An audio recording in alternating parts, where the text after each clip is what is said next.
Peggy 18.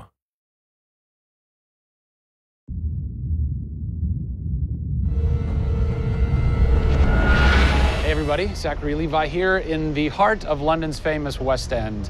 Behind me is BAFTA, the British Academy for Film and Television Arts. Why are we here? Excellent question. For starters, Tomb Raider, the series, has garnered a lot of love and accolade from BAFTA over the years. Some of the key players on Crystal's dev team are BAFTA LA members. And to top it all off, legendary video game composer Jason Graves is a BAFTA winner. We're going to catch up with him in just a bit, but first, a little trip to Raleigh, North Carolina, where we go behind the scenes at Jason's recording studio. These are the final hours of Tomb Raider.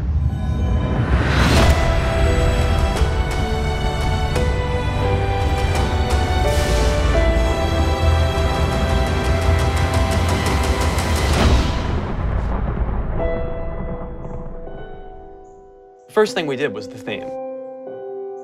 There have been many composers in the games or the films, but they've always used the original theme.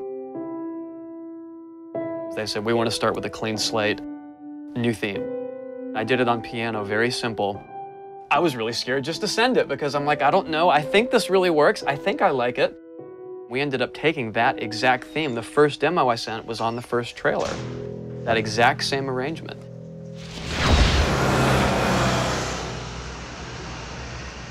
So, Jason, currently you're working on this reimagining of Tomb Raider. When you're taking on a new project, what are the things that attract you to that project?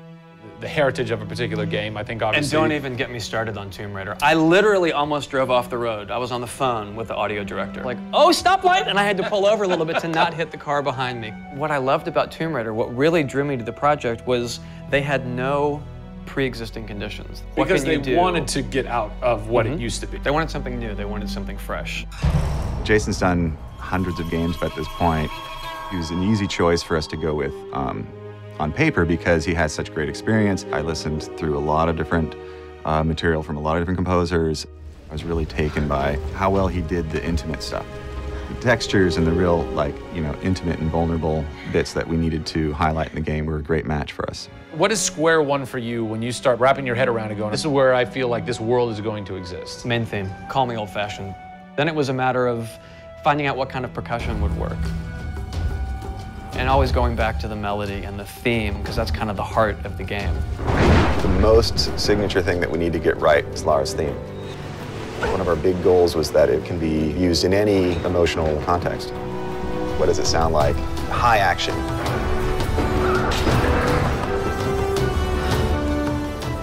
What does it sound like when she's in pain? For music, the gameplay and the concept art, especially with the scavengers and kind of the shanty town, corrugated metal, how everything's kind of this amalgam of different stuff that they found on the island. I was like, that's what I want the music to sound like.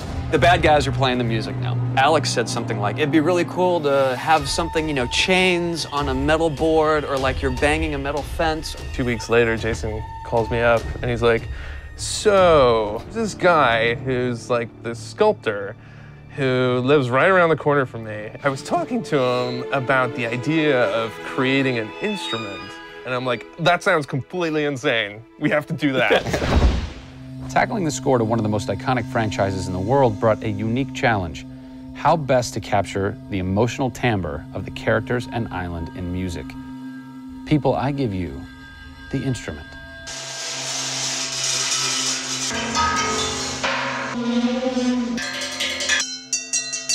The instrument. I was gonna let Matt determine the aesthetics.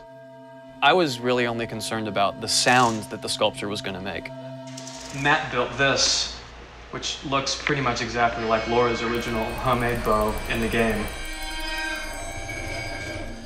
There's different timbres based on different materials, metal, glass. It's a direct line from the plot, the characters, the story, the environment, straight to the sculpture. We always wanted the island to have that character in itself. Creating an instrument gave it this unique identity. It's got a voice. Yeah. The very beginning of the game is nothing but the instrument.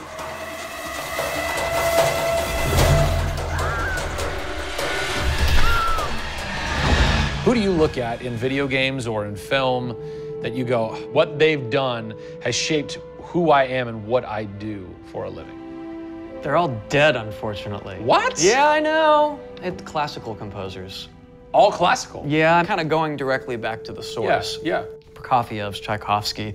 Even for some of the scary stuff, you've got Penderecki, who's a Polish composer. Actually, he's still alive. It kind of goes back to ballets or opera, which is kind of the precursor to film and video games. You know, they were telling a story. And that's what I love about that music. It tells a story. Even if you don't know the plot, you can listen to it. And film music's the same way.